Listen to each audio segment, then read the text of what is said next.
to our Empower event. Welcome, Dr. Crow. Thank you, Christine. I don't know, you say keynote. I mean, we're like all looking at each other over cameras, and so keynotes, I don't know about that. But I certainly have a lot of things to say, and hopefully a few minutes to say them, and hopefully we'll have a chance to maybe have some questions or interaction, or at least you and Lev can ask me things that I maybe leave out. First, let me thank all of you for all of your efforts to basically help in the further transformation of ASU.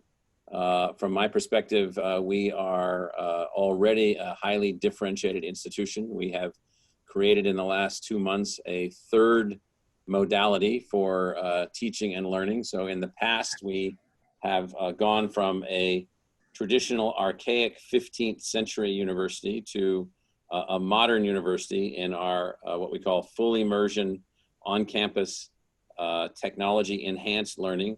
That modality, which you all have helped us to be able to implement, has allowed us to double our 4-year graduation rate, to drive our retention rate to almost 90% for first-year students coming in from Arizona.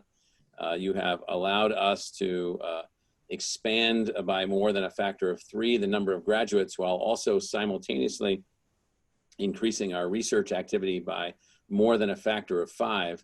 Those efficacious outcomes, those performance and efficiency outcomes within that one realm alone, what we call realm 1, on-campus, full immersion, on-campus technology enhanced learning, that would be enough of an achievement for UTO and all of you just to say fantastic. But that isn't where we stopped. We then, over the last few years, have built this second realm of learning that's actually in our bigger chart called the third realm. But the second and third realm of learning are our digital immersion, online technology enhanced programs, our degrees, the way that we teach, the way that you all help solve every problem, the problems of the technology base, the technology foundation, the technology expression, the technology tools, every asset associated with scale that's imaginable. All the things that you do have then allowed us to build this ASU online program that for the summer school that starts on Monday, we'll probably have a 25% enrollment expansion just in our online activities alone, starting Monday in summer school, probably higher than that. We basically are of the view in that realm, which is again, digital immersion, online technology enhanced learning, that we can do just about anything. We've been able to put forward the adaptive learning courses. We've been able to put forward the tools, the Sunny tool, the chatbots, all of the aspects of everything that we're doing, as well as the empowerment of our faculty. So just in those two realms, our faculty have been achieving, tremendous things. And then along comes this bug hurricane, that is out there now, that is wreaking, every kind of havoc imaginable, as storms do, only this is a sustained storm. We had to retreat from physicality. We had to go to a new way of learning. We had to find a way to advance this tool called Zoom, but not just Zoom with all of the other stuff that we had. And so now a third teaching and learning modality has emerged, full immersion, synchronous technology enhanced learning.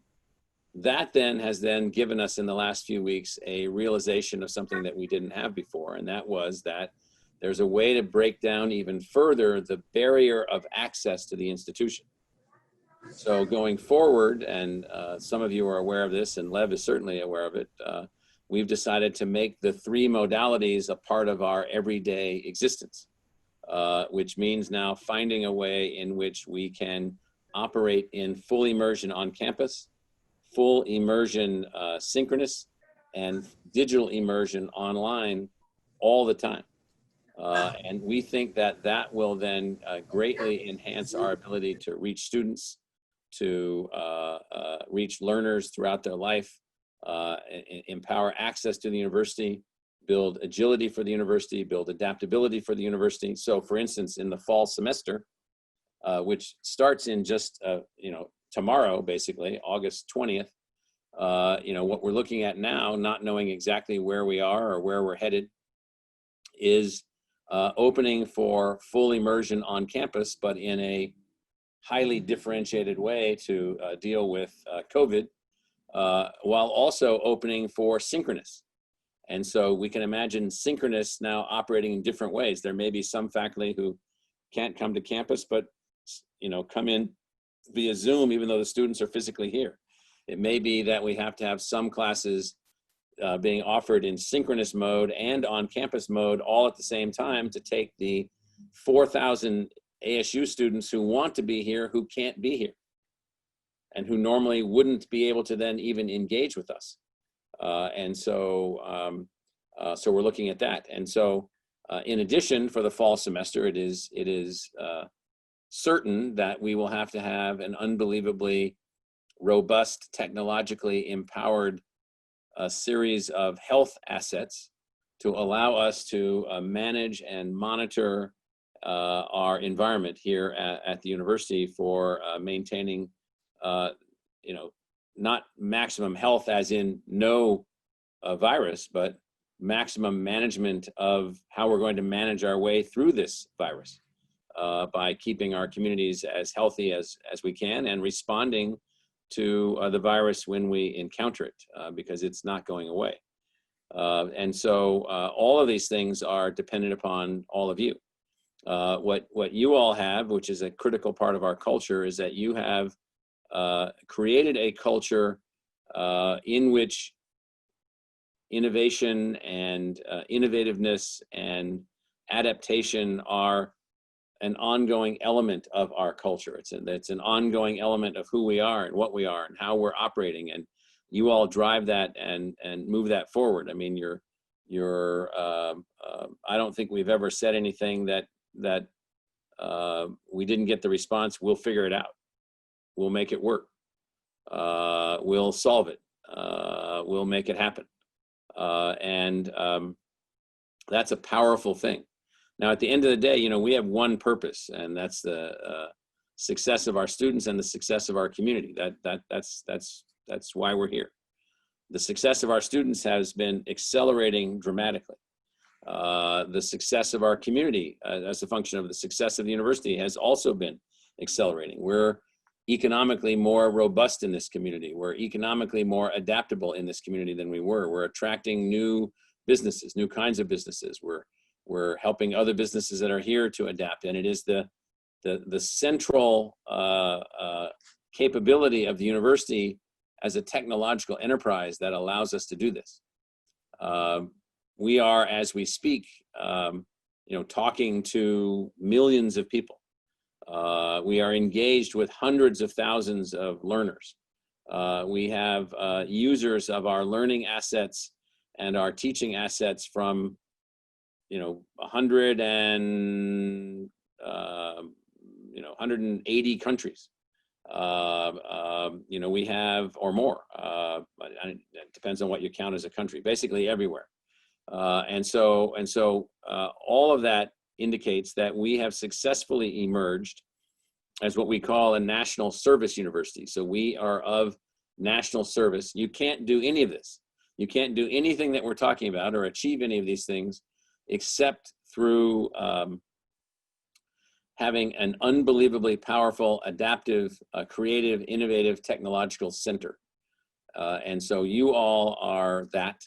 You all make that happen. And we wouldn't be sitting here able to say anything or do anything if we didn't have that capability. I used to say that technology was our special friend, because technology, believe it or not, particularly the way that we use it, has been a critical asset in everything that we do, but it's been rejected in many ways by other universities. They're unwilling to do certain things, and I just don't understand why. They are obsessed with the maintenance of tradition against the objective of, as opposed to the objective of maximizing learning for as many people as possible. And it's that for as many people as possible, where most of them don't have that as an objective. through your tools, we've been able to build the College Pathways program. We've been able to find ways to move people into college. We've been able to help people to learn through adaptive learning systems. Lev knows that we haven't announced it formally yet, but we've consummated the deal with Dreamscape Immersion, which is going to be this fabulously powerful tool for fully immersive, virtual reality driven avatar enhanced learning platforms, which we think will greatly enhance learning outcomes, not only for our own students, and our students now are K-20, kindergarten through graduate school, but for students around the world. And so, you all are a part of what I think, whether we get ranked as the most innovative university in the world or not, we are. We are that. We're probably the first fully comprehensive 21st century university, completely technologically capable. Lev can share with you our chart on our learning realms. We have a new one. Lev, you should get this out to everyone, but this chart here, you can't see it with the background, because the background that you guys put up here eats away all my flexibility. But this chart talks about our realms of learning. This is a 21st century university, able to take all of its assets from what we call the core of knowledge. This is what the for-profit universities don't do. They don't have a core of knowledge. They have a core of greed. And the core of knowledge is different than the core of greed. The core of knowledge is what's everything that humans know. Everything that we know, which is a pulsing, vibrating thing, changing. Theories are changing. Knowledge is changing. Our understanding is changing. The new knowledge related to biological systems is doubling every 90 days. What we know about COVID-19 is 5 orders of magnitude more than we knew about any virus that came before it, which is why we're able to respond to this thing in a way where it's less destructive than it might have been. So that core of knowledge is then empowered by this technological enhancement of our faculty. So you all have greatly enhanced our faculty, greatly enhanced our academic purpose, and so where are we headed? I can't say for sure where it all goes or where it all ends up. I can say that we're in the middle of one strange Star Trek episode right now. I mean, this is one of the weirdest things I have ever experienced. I just used to watch this kind of stuff in movies, and now we're in the movie. So in the movie, you guys are partly Scotty, and so we say to Scotty, I need more power. I need warp 10.1, which was never attainable, and you guys are delivering that. And so I'm very appreciative that this group has evolved the way that it has the power that it has. I see Jennifer Foudy there's got the Death Star behind her, and so that's a different movie series. But see, the Death Star had to be destroyed, and so I couldn't be happier with where we are. And at the same time, as Lev knows, I'm never satisfied with where we are. So I'm both happy with where we are and not satisfied with where we are. And I'm not satisfied with where we are because, in many ways, our ability to accelerate our adaptation will help everyone else's ability to adapt, and of all the people that we're working with, and that will be positive for everybody. So maybe I'll stop there, Lev and Christine, and just see I can answer anybody's questions, or I see there's a lot of things on the chat I can't read, although there's like 52 messages there. But 70, Lev, 70 what else do you want me to do? 70 now, and with 576 people in here, we're probably not going to be able to quite get a dialogue going, but the engagement is fantastic, Michael, and we thank you for taking time. You actually made you shared a little insight into the future. What I know from that same chart that you shared is your vision of Realm 4. Could you just say a word more about that? And you mentioned this concept, Dreamscape Learn. What is that, and who is that? All right, so let me just walk you back through the realms. And Lev will get this chart to everyone. I would put it up myself if I could find it, but so it's just this chart. You've seen it before. Lev will get it to everybody. And so the center of the chart is the core of knowledge. Think of that as everything that we know in our species. Universities have access to that. Universities are probably the most equipped institution in the world for that. We run that, we add to that, we subtract from that, we change that. And then built around that, we've built this university of 30,000 people and 130,000 students, 30,000 staff and 130,000 students, some of which are overlaps. Some of our employees are also students. And so let's just call that a pulsating thing that we've built. So we gather students around us for on-campus learning, and we technologically enhance them. That's okay. We then gather students around our digital expressions for digital immersion, and we work on that. We found a way through Zoom to project out to everybody if we have to, and so we built that. But we also realized that all of that is archaic learning methodologies, very much controlled by a highly disciplined, non-emotional learning environment where people talk and people listen, people talk and people listen, and you don't, the human spirit of every human being a quote unquote scientist, I don't mean physical scientist, but a scientific learner, test a theory, drop the rock, watch it fall, stab your hand, you probably don't do that again, that's actually science. And so realm 4 for us is what we call education through exploration. So how do we find ways where we can excite the learning process by reinvigorating childlike exploration psychology in formal academic learning spaces? And so education through exploration for us is creating that. We think virtual reality technology and avatar interaction with academic rigor is how that works. And we have had difficulty making that happen up to this point.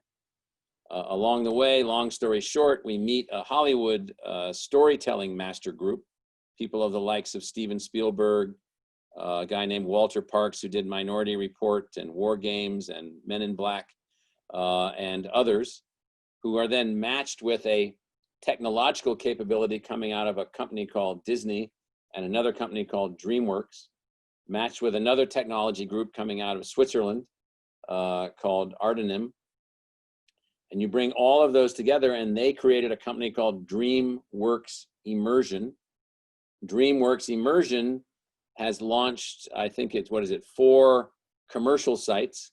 Let's see, Dubai, Columbus, Ohio, Dallas, and Los Angeles, where you can go to this commercial site, put on this set of goggles and a backpack, and I've done this many times, go into a room, and I guarantee you do not know where you are with other people, and you and other people in the form of avatars then go off and rescue a baby whale somewhere in the ocean. And as far as your brain knows, you're in the ocean with the baby whale and your friends, and you have no way to determine that you're not, other than removing the gear. That technological capability, which Lev has done several times, maybe some of you have done it also, I've done it many times, that company that built that did not have an educational partner. ASU has purchased the license to become the exclusive learning partner for Dreamscape Immersion. We have bought into the company, and we have been granted exclusivity in the advancement of all things that technology can do in the learning space. College education, K-12 education, corporate training, professional training, nursing training, think of it as all kinds of things. That then has been followed by us now partnering with the Swiss-based technology group, which we've now done also through the appointment of the president of that group, the leader of that group, to our faculty, and the funding of that group by us also. That then has allowed us to now launch two projects that Lev is intimately involved in, both of them. And the first is to build a 12-module introductory biology course, which is completely within this realm of avatar-based virtual reality learning inside a thing that's already been built that you can take a look at the video of, called the Alien Zoo. The Alien Zoo was designed by Steven Spielberg and Walter Parks together. And it is, I can guarantee you, an unbelievable thing, an unbelievable experience. You go to a space platform that's, I don't know, 5 miles across or 10 miles across, orbiting a planet somewhere else. Believe me, you believe that you're there. You then enter this alien zoo where there's both visual and tactile interactions. In what we're designing, you would enter the alien zoo in a space pod. Your space pod is which is being designed and built right now. The space pod is the way that now you'll interact with the alien zoo, not from the entertainment perspective, which is what has been deployed commercially already, but you'll now interact with the alien zoo in a completely reconfigured software modality, where now it is a scientific laboratory. You can, with your pod, take physical samples, fecal material of a frog cat, which is a species from some other planet that then you're studying from an evolutionary perspective. You can then do water samples and air samples and other kinds of samples of plant genetic material and look at the evolutionary history in a 12-module interaction. That 12-module interaction then becomes this completely immersive new learning environment, then tied into the entirety of our BioSpine curriculum that's been built as an adaptive learning platform. With that BioSpine curriculum and this Dreamscape Learn course coming out of ASU with this technology, we will revolutionize, believe me, the teaching of science for human beings. And so we're very excited about this technology. It also is the case that, and Lev is on point relative to this, that we will be building on campus a Dreamscape Learn ASU laboratory and creativity center, where we will be replicating what exists in Los Angeles and Culver City, California, to be able to work with Dreamscape Immersive as a company, and through Dreamscape Learn, which is the joint effort that we have with them. And in this, we will be recreating the opportunity for everyone at ASU to experience these immersion experiences without the learning component, as well as the building of the learning component. And so there will be new facilities that will be put together for all of this. Now, we're doing all of this while we enter into unbelievable uncertainty. And this may be where some of you don't understand quite what we have to do. We have to prepare for the worst storm that we can possibly imagine. And if all we do is batten down the hatches and seal up the ship and turn the boilers down and limit our spending and do all the things that we might have to do, then we're idiots. Idiots. The institutions that do that will come out of this weaker. We won't be coming out of this weaker. We'll be coming out of this stronger. We'll be coming out of this with a new teaching modality, ASU Sync. We'll be coming out of this with a new teaching platform, Dreamscape Learn. We'll be coming out of this with whole new ways to teach science at scale and to teach other things at scale. We'll be coming out of this with new tools that will be enhancing our ability for counseling and enrollment and the launching of ASU Local and the dealing with students from all over the world and the enhancement of learning in our library and the success of our charter schools and the success of our students here. And so that means that we will be making investments as we go forward, and this is one of those investments. So Lev, I don't know if that presents the Dreamscape immersion thing. Yeah, you would never know you were passionate or excited about anything into the future, Michael. Yeah, I just sit here in my office every day eating my cans of beans. So you got it. I've seen you do it. Thanks so much for joining us. It's terrific to hear about the future, as well as very much on behalf of the entire IT community at ASU, your appreciation for the contribution of this community to ASU's success. Okay, well, nice to see everyone, and I appreciate everything you guys are doing, and just keep at it. And eventually we're going to have to stop meeting like this, and so and we will work that out too eventually. So.